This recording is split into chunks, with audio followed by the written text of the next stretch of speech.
Hello, and welcome to Serenity Vape.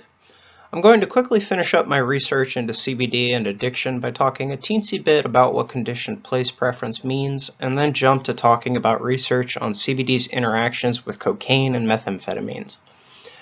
Studies were pretty limited, but I at least can give you an idea of what's out there right now, specifically on meth and cocaine.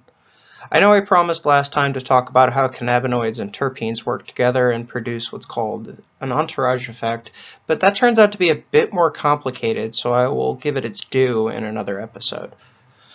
Now, I have included my full list of references at the end of this, so you can find the same sources I used in our previous episode on CBD.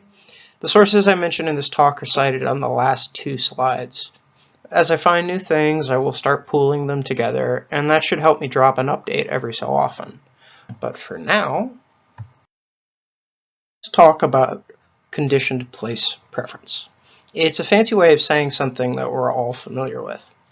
Let's try an example. What do most people do when they're at a bar? They drink, right? At a party, well, they party. It depends on the kind of party. Sometimes there's birthday cake and balloons. Sometimes there's, drugs. Depends on the people and the place. In animal studies, they set up an environment and put the substance that they want the animal to be addicted to in there until the animal associates it with that kind of space. They get rodents into the party life and then give them CBD beforehand to see if they don't pay as much attention to the alcohol, cocaine, or opiate-laced water, whatever it is they're testing out. CBD usually reduces how much attention animals pay to the stimuli, and it reduces their drug intake. The conditioned place is loaded with cues that prime the brain for cravings and the same kind of behavior. It's not just for things we want to avoid, though. This principle kind of works in other scenarios like studying, preferably in a library or a quiet space, or working in an office. It's not always bad. It's just how our brains seem to associate tasks and situations. Depends on the people, place, and thing. So what about CBD for cocaine use disorder? In animal studies, the results were mixed, but not entirely discouraging. In one human trial, the only one yet, CBD was less effective than the placebo. In the animal studies, the CBD helped neutralize conditioned place preference, and the mice consumed less cocaine. For humans, the benefit may not be in treating cocaine addiction, but in promoting neurogenesis in the brain as it recovers. Now, in the animal studies, the dosing of CBD had a huge effect on the mice's behavior. At the higher dose of 20 milligrams to a kilogram, mice sought out less cocaine. It just didn't have the same appeal. A little less CBD, and the mice were less likely to relapse. That was about 10 milligrams to a kilogram. Now, the human study I mention here, that's source 10, by Mongeau-Pérouse and her colleagues, had some limitations. After the initial phase, subjects were sent home with the CBD, and they were given the option to come to weekly group therapy sessions. And the follow-up was only every 4 weeks. Individual counseling and support wasn't provided. The doses were high, 800 milligrams. They were just studying whether or not CBD could help fight cravings. It didn't appear to be the case. Based off of what we know from studies on rats, it was the medium doses that had the largest impact. The study kind of seems like a crapshoot to me, and because the authors are the only ones who've done this kind of study on humans with cocaine use disorder, and they concluded that it made things slightly worse, I don't know when we're going to find another one. In animal studies, CBD was able to dampen the effects of conditioned place preference, again, but no human trials have been. The literature on it isn't exactly abundant, so I don't yet have a lot to go on. But really, the long and the short of it is that CBD stopped conditioned place preference from causing relapse in mice.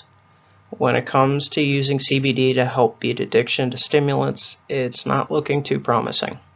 Now, I did look for information on CBD and MDMA, which is an amphetamine, but at least on PubMed, where I usually go these days, I didn't find anything pertinent.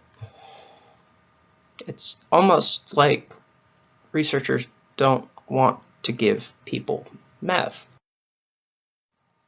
However, in a case study of one 16, almost 17-year-old, CBD did help combat the addiction, and there weren't any withdrawal symptoms from the drugs. The results were published in 2020.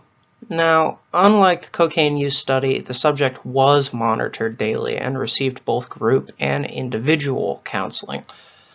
Before that, the subject was using cocaine, THC in various forms, ecstasy, and MDMA, an amphetamine, while dealing with depression, anxiety, social phobias, and narcissistic personality disorder. That's a doozy. They were taking Zoloft prior to the study and stopped using it when they started taking CBD. No reported withdrawal symptoms. Now, this is a case study, just one person's story, but whatever works, works.